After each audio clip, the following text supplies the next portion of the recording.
Hello guys, welcome back my YouTube channel Pratyaksh classes. Class 10th chapter number 10 circle वृत्त। Question number 12 solve करते हैं आज। Question number 12 देखिए, 4 centimetre त्रिज्या वाले एक वृत्त की परिघत एक त्रिभुज ABC इस प्रकार खींचा गया है कि रेखाखंड BD और DC जिसमें स्पर्श बिंदु D द्वारा BC विभाजित है की लंबाइयाँ क्रमशः 8 सेंटीमीटर है और 6 सेंटीमीटर है। 8 सेंटीमीटर और 6 सेंटीमीटर है। देखिए आकृति 10.14 यानी कि इस आकृति पे ये क्वेश्चन है।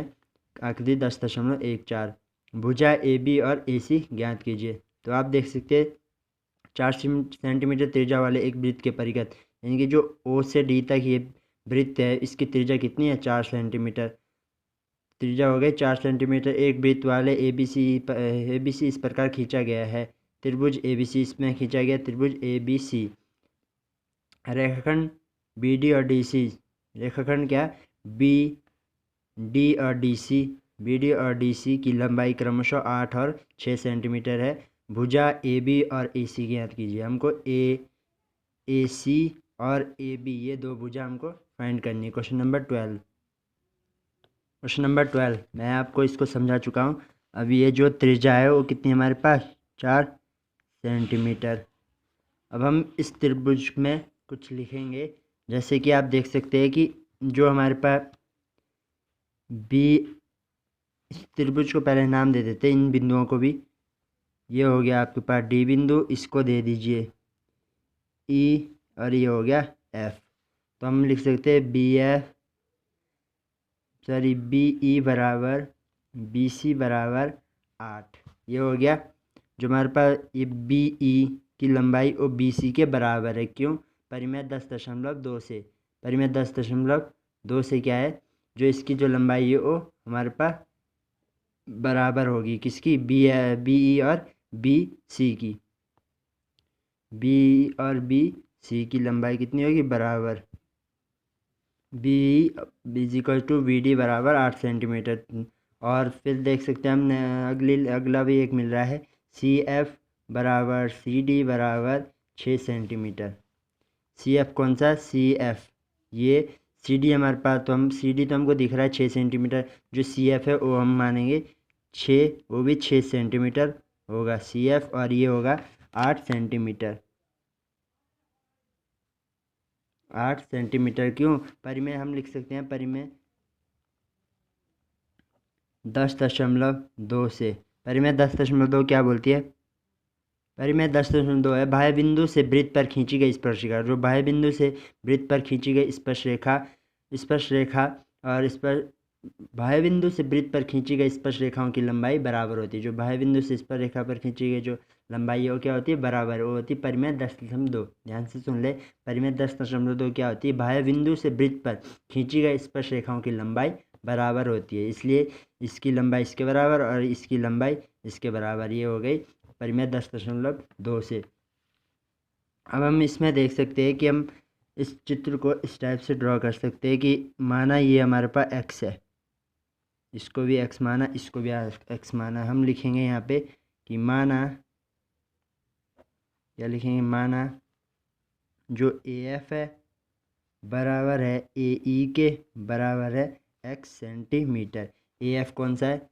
AF और AE बराबर है x सेंटीमीटर। ये हमने माना है। फिर हमारे पास क्या निकलेगा? जो हमारे पास AC है, AC यानी हमको फाइंड क्या करना है? AB और AC हमको ज्ञात करना है। तो AC क्या हो जाएगा? AC हो जाएगा टोटल x + 6 सेंटीमीटर। लिख सकते हैं आप सेंटीमीटर। और फिर AC, फिर AB हमें फाइंड करना है AB हमारे पास कहाँ है? AB ये वाली लाइन। AB क्या हो जाएगा? x + 8 centimetre.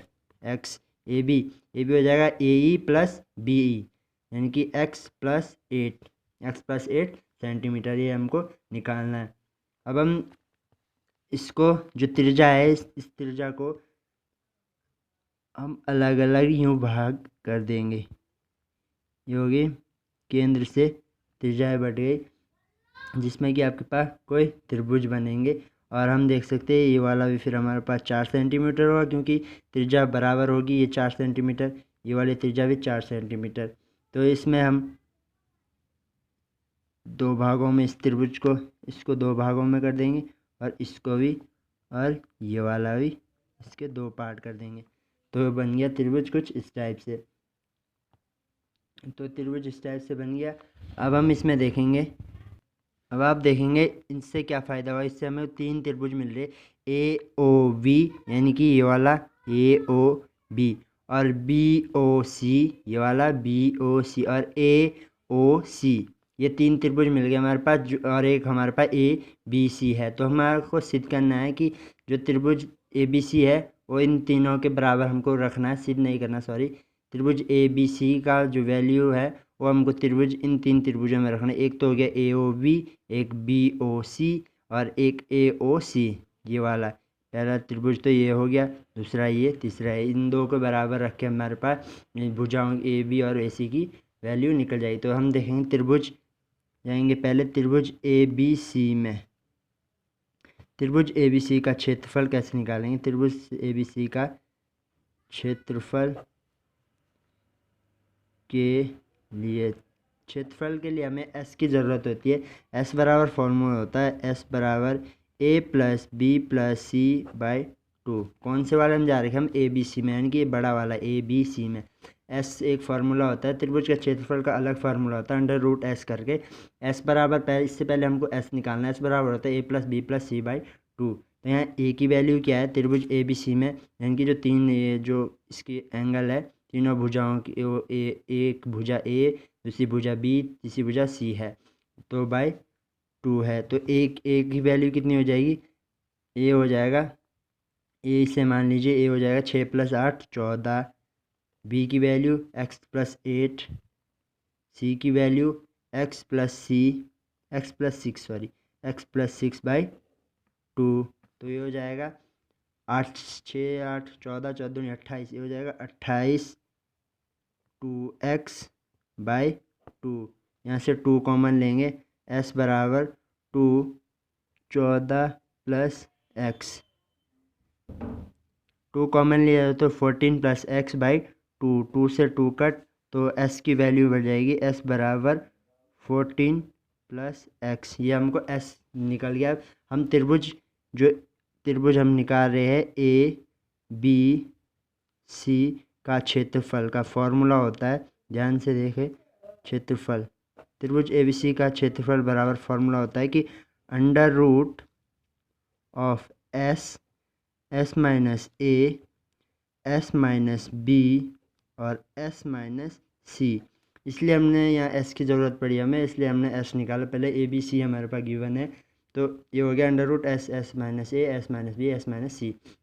इसमें वैल्यू पुट करेंगे, अंडर रूट ऑफ 14x और 14 की वैल्यू 14 + x, ए की वैल्यू माइनस ऑफ ए हमने माना था 14, माइनस ऑफ 14, और 14 + x, एस की वैल्यू, वी की वैल्यू है x minus of 6, x minus of 8, क्योंकि x + 8 था, v की वैल्यू x + 8, तो माइनस का चिन्ह है, दोनों में माइनस का आ जाएगा, तो हो जाएगा x माइनस 8। फिर आएगा आपके पास s की वैल्यू आएगी 14 + x माइनस ऑफ c की वैल्यू है x माइनस 6, ये हो गई c की वैल्यू। तो आप देखते हैं इसे प्लस माइनस करके, जोड़ घटाव करके क्या आता है। ये तो हो गया कट, अंडर 14 प्लस का और 14 माइनस का कट। यहाँ आ जाएगा 14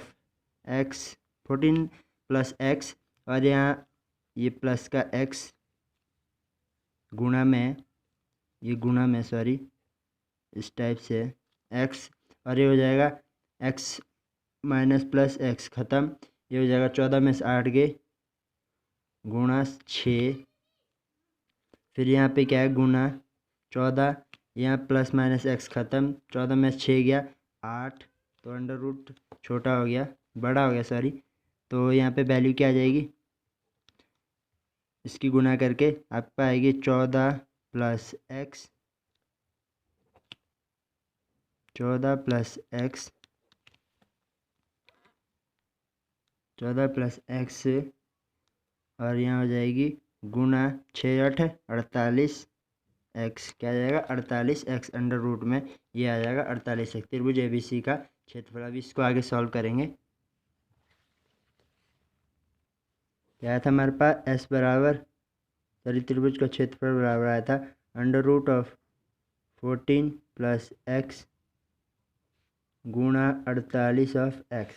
इसकी गुणा करके हमारे पास आएगा अंडर रूट ऑफ 48 गुणा 14 करेंगे तो आएगा 672x plus 48x square, x से x में x स्क्वायर, तो अंडर रूट ए हो गया। तो त्रिभुज जो ABC का जो क्षेत्रफल है वो हमारे पास आएगा under root of 672x plus 48x square. इसको मान लीजिए इक्वेशन नंबर 1। अब ये हो गया इक्वेशन नंबर 1। अब हम जो छोटे त्रिभुज हैं हम उनको सॉल्व करेंगे। जैसे जो हमारे पास 3 त्रिभुज कौन से AOB निकालेंगे और AOC और BOC, तो इनको तीनों त्रिभुजों को अलग अलग निकालेंगे त्रिभुज का क्षेत्रफल से। AOB और BOC और AOC त्रिभुज का क्षेत्रफल क्या होता है 1/2 आधार गुणा ऊंचाई, उससे हम इन तीनों को निकालेंगे और त्रिभुज ABC जो हमने अभी निकाला उसके बराबर रख देंगे। तो त्रिभुज का क्षेत्रफल होता है 1/2 आधार गुणा ऊंचाई। तो त्रिभुज BOC का क्षेत्रफल, त्रिभुज BOC का क्षेत्रफल निकाले। क्षेत्रफल का फॉर्मूला होता है 1/2 आधार गुणा ऊंचाई, आधार गुणा ऊंचाई। त्रिभुज का क्षेत्रफल 1/2 आधार गुणा ऊंचाई, तो 1/2 आधार, उसमें त्रिभुज को हम देख सकते हैं उसमें आधार क्या है, हम थे BOC में, तो इसमें आधार क्या है त्रिभुज BOC में हमारे पास आधार है 14। ये 14 हमारे पास आधार होगा 6 और 8 14, और हमारे पास आधार 14 है और त्रिभुज BOC में, और ऊंचाई कितनी है 4 सेंटीमीटर। त्रिभुज BOC में ऊंचाई कितनी है 4 सेंटीमीटर। तो हमारे पास होगा 14 गुणा 4, ये 2 से कटा 4 को 2 बार, तो 14 दूनी आ जाएगा 28, क्या आ जाएगा 28 सेंटीमीटर स्क्वायर। क्षेत्रफल हमेशा वर्ग में होता है सेंटीमीटर स्क्वायर। तो नेक्स्ट होगा त्रिभुज AOB का क्षेत्रफल। AOB का क्षेत्रफल 1/2 आधार गुणा ऊंचाई, आधार गुणा ऊंचाई यानी कि AB गुणा OE, AB गुणा OE। तो त्रिभुज AOB देखते हैं।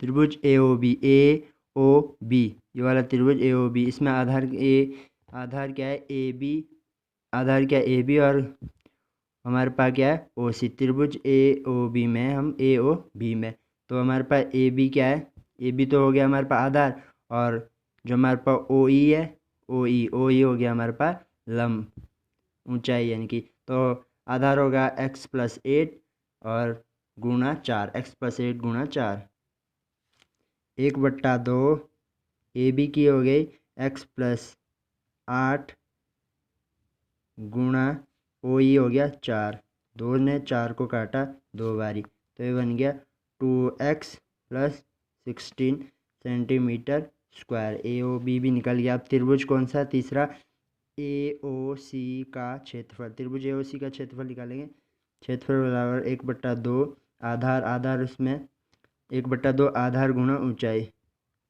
आधार गुणा ऊंचाई 1/2 आधार देखते AOC में क्या है, और ये हमारे पास त्रिभुज है AOC में देखते AOC आधार कितना है x + 6 आधार है और ऊंचाई सेम रहेगी 4 सेंटीमीटर, क्योंकि त्रिज्या 4 है। तो x + 6 गुणा 4 क्या हो जाएगा, x + 6 गुणा 4, x + 6 गुणा 4, x + 6 गुणा 4, तो 2 ने 4 को काटा, क्योंकि 2 बट्टे में है तो बट्टे ने भाग दिया 2 बारी 4 को, तो हो जाएगा 2 गुना हो जाएगी 2x + 12 सेंटीमीटर स्क्वायर। त्रिभुज के ये तीनों त्रिभुज निकल गया और त्रिभुज ABC भी हमारे पास निकल गया। अब हम त्रिभुज ABC का क्षेत्रफल बराबर इन तीनों को क्षेत्रफल रख देंगे। तो हम लिख सकते हैं त्रिभुज ABC का क्षेत्रफल बराबर त्रिभुज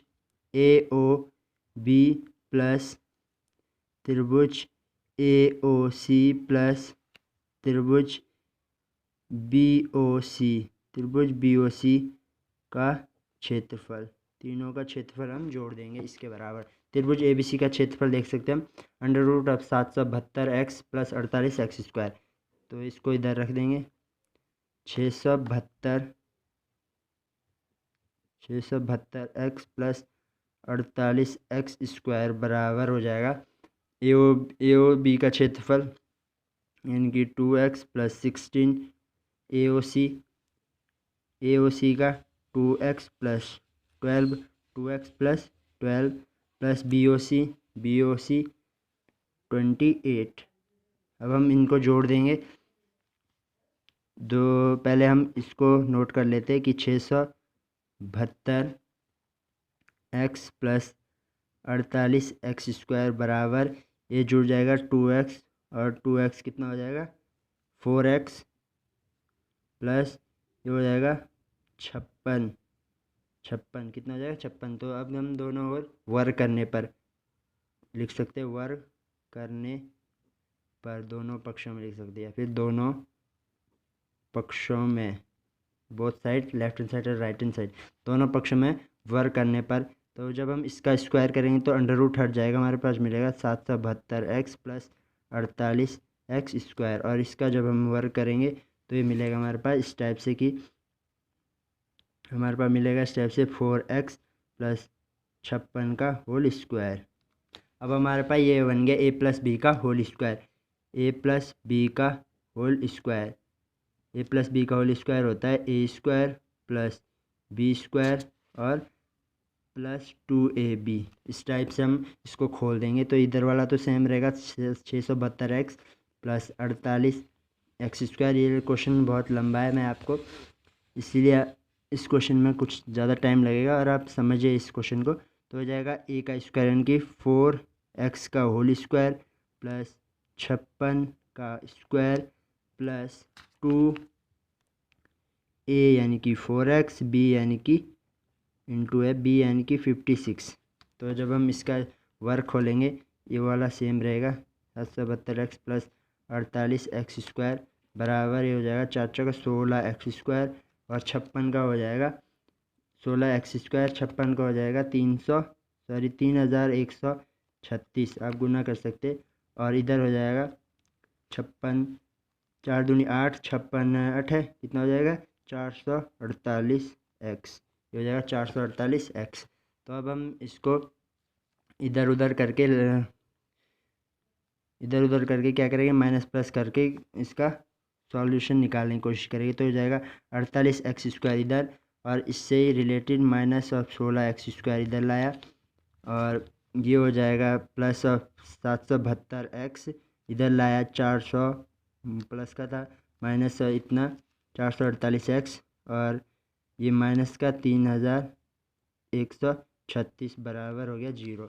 तो हम इसको माइनस करेंगे तो हम 48 में से 16 गया, कितना बचेगा 32, यहाँ बचेगा 32 ऑफ x² और 672 में से 448 माइनस करें तो 12 में से 8 गया 4, यहाँ बचा 6 में 4 गया 2, यहाँ बचा 6 में 4 गया 2, 224 ऑफ x और यहाँ हो जाएगा -3136 बराबर 0। तो ये हमारे पास मिल गया। अब हम इसमें से 32 हम कॉमन ले लेते, 32 कॉमन लिया तो यहाँ बच जाएगा x² और यहाँ बच जाएगा आपका 7 ऑफ x और यहाँ बच जाएगा -98 बराबर 0।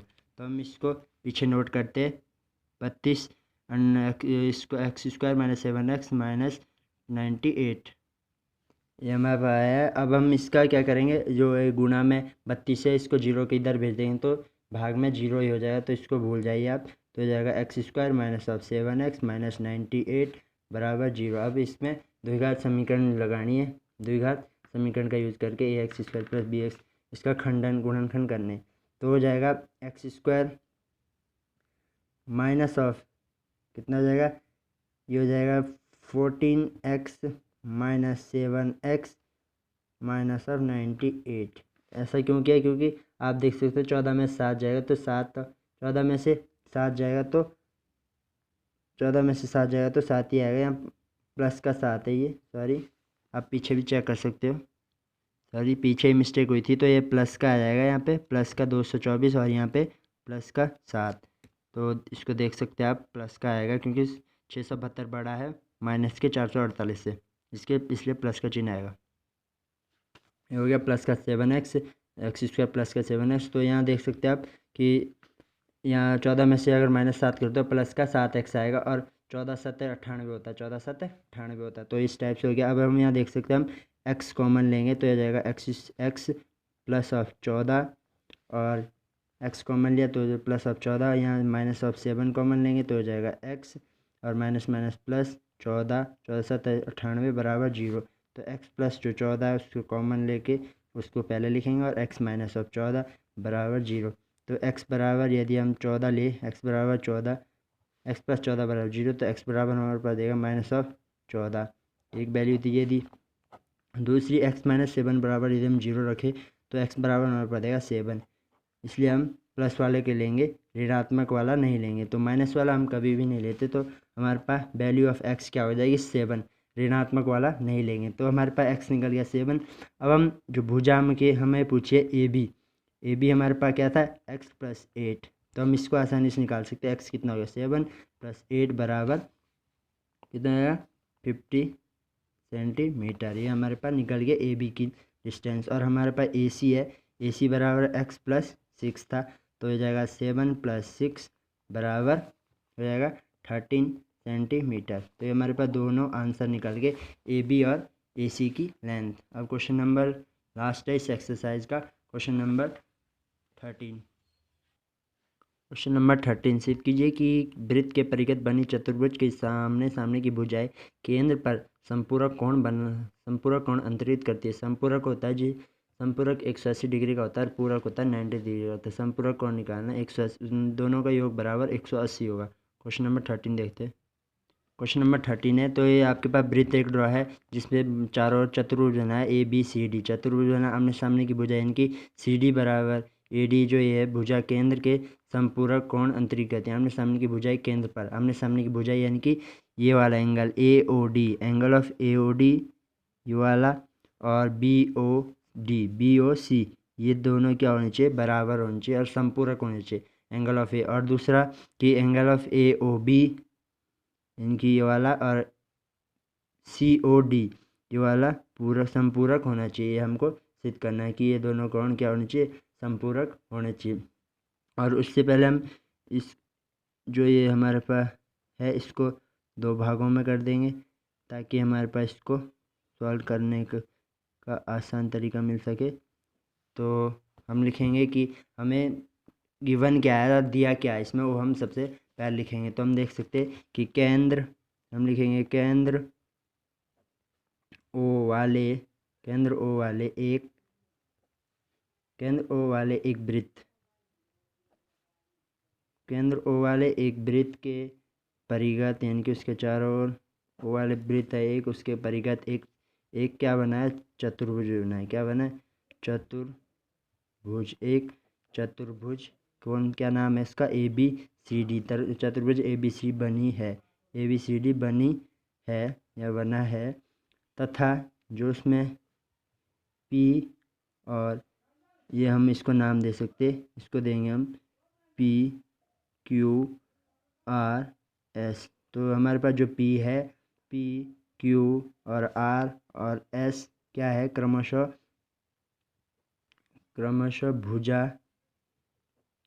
भुजा क्या है ए बी और बी सी, इनकी ए बी और बी सी और सी डी और तथा डी ए, तथा क्या है डी ए, यानी कि डी ए, एस क्या है डी ए के लिए क्या है स्पर्श बिंदु है, के लिए क्या है ये स्पर्श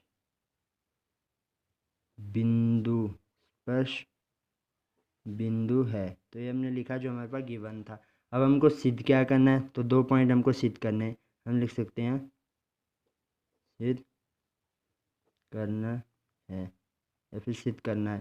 सिद्ध करना में हमको लिखना पड़ेगा कि फर्स्ट है angle of A O D plus angle of B O C बराबर होने चाहिए संपूरक 180 के। ये मैंने आपको अभी बताया था कि angle of A O D यानी कि ये वाला angle of A O D plus BOC ये वाला, ये दोनों एंगल जो ये वाला और ये वाला, ये दोनों क्या होना चाहिए, समपूरक होने चाहिए, बराबर 180। और दूसरा हमको फाइंड करना है कि angle of AOB plus angle of COD बराबर एंगल ऑफ AOB कौन सा है, AOB यानी कि ये वाला, प्लस COD यानी कि COD ये वाला। तो ये एंगल और ये एंगल हमको संपूरक सिद्ध करना है 180 डिग्री के, ये दो हमको सिद्ध करना है। तो अब हम उत्पत्ति की ओर जाते हैं, उपपत्ति की ओर, की उपपत्ति यानी कि प्रूफ हम कैसे करेंगे। तो हम इस त्रिभुज में जो हमारे पास जो ये डायग्राम बना है, इससे ही हम देखेंगे कि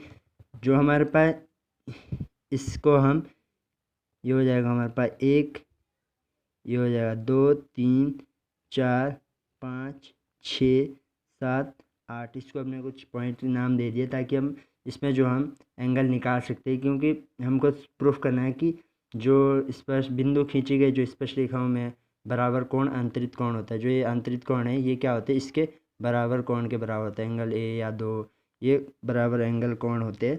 तो हमको ये, हम इसमें लिखेंगे उपपत्ति, हम लिखेंगे कोण 1 बराबर कोण 2। क्यों हम इसमें लिखेंगे कि किसी बाह्य बिंदु के, ध्यान से समझे आप, किसी बाह्य बिंदु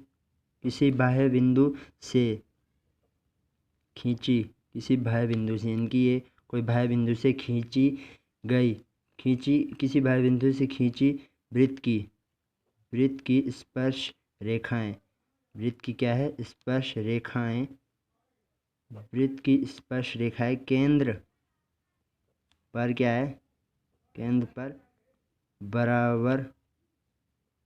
पर बराबर कोण अंतरित करती है।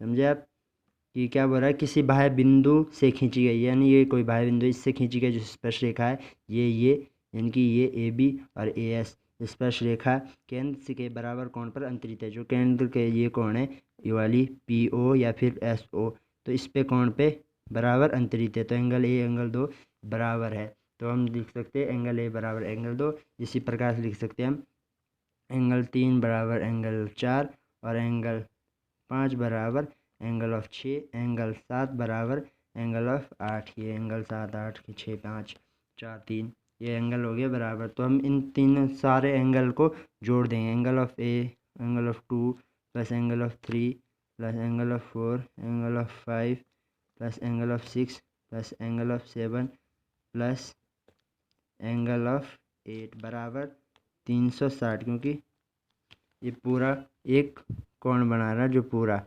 360 डिग्री होगा, पूरा ये घूम रहा है, यहाँ से 1 से चक्कर लग रहा है, ये पूरा 8 तक तो हो जाएगा।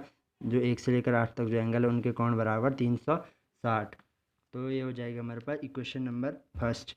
इसको हम दे देंगे equation number first. Equation number first दी।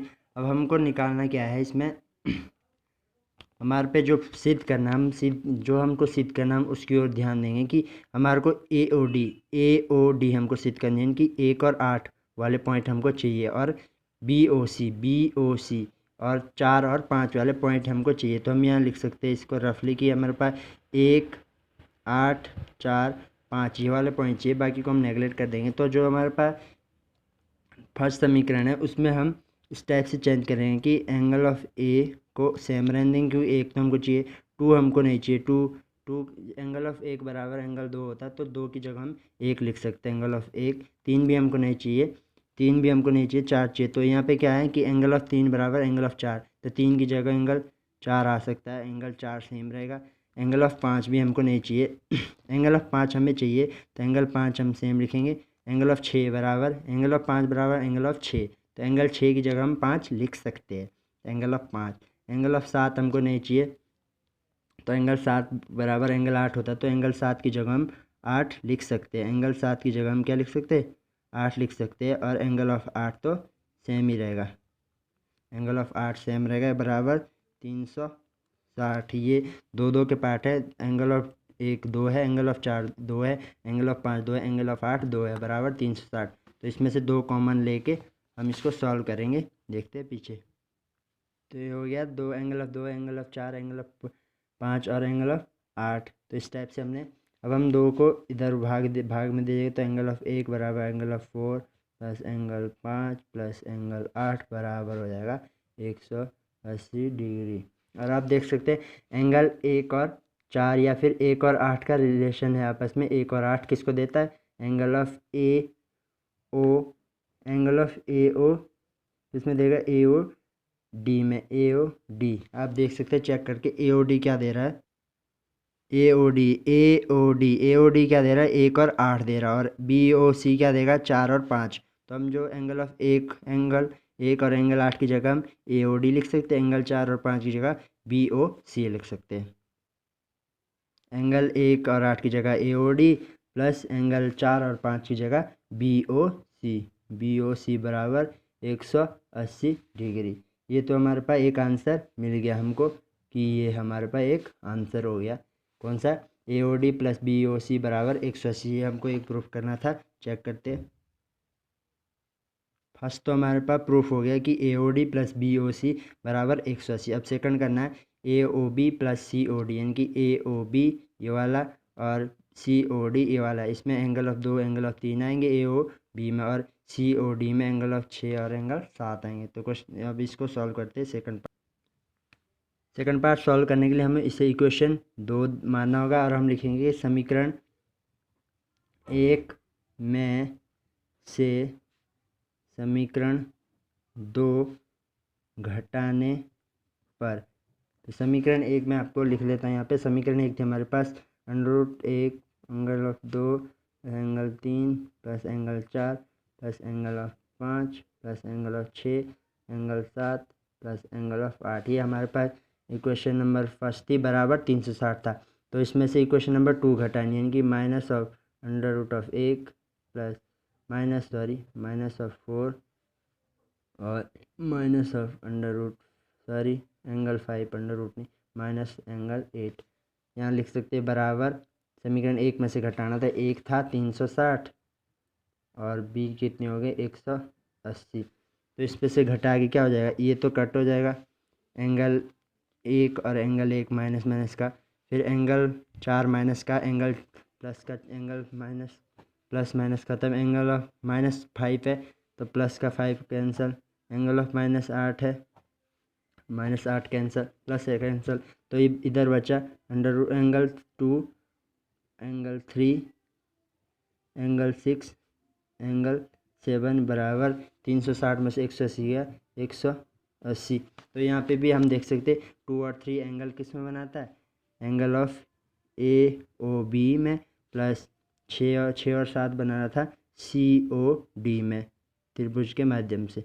ये हो गया प्रूफ। तो ये भी हमारे पास आंसर हो गया एक कि ये संपूरक है। ये और ये 2 आंसर हो गया, ये संपूरक है। दोस्तों थैंक यू गाइज। ये चैप्टर होता है समाप्त। Thank you so much.